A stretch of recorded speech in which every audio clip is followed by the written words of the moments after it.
Des dizaines de bidons en attente, les femmes se pressent autour d'une petite source dans le quartier Ndendere d'Ibanda, Bukavu. Elles payent toutes 200 francs congolais, soit 7 centimes d'euros, à la propriétaire des lieux pour remplir leurs récipients.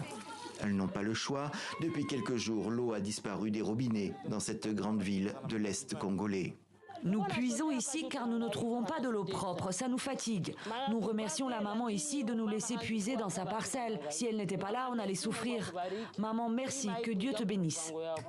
L'autre option, pire encore, c'est de puiser de l'eau dans le lac Kivu.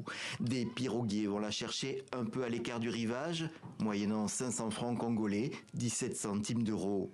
Une solution coûteuse et dangereuse, car l'eau est très polluée. Le lac reçoit tous les effluents de la ville. En l'absence de traitement, elle peut provoquer des maladies. C'est un acte presque criminel que nous condamnons. Et ici, nous tenons à condamner la gestion, pourquoi pas chaotique, au niveau de la Régie des eaux.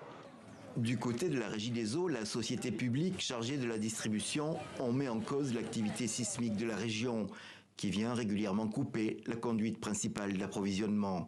Son directeur provincial affirme que le service sera bientôt rétabli.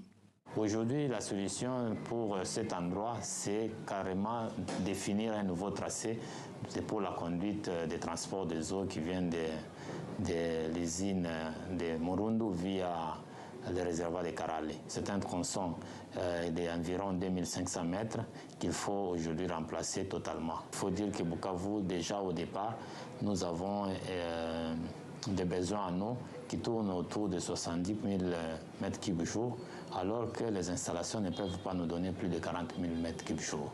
Ce qui fait que nous avons plus d'un tiers de nos besoins en eau qui ne sont pas satisfaits. Ainsi, même en temps normal, les habitants de Bukavu ont dû s'habituer à des coupures régulières. Et pour le moment, la corvée d'eau, essentiellement supportée par les femmes, va continuer. Des mouvements citoyens annoncent qu'ils vont déposer une plainte contre la Régie des eaux.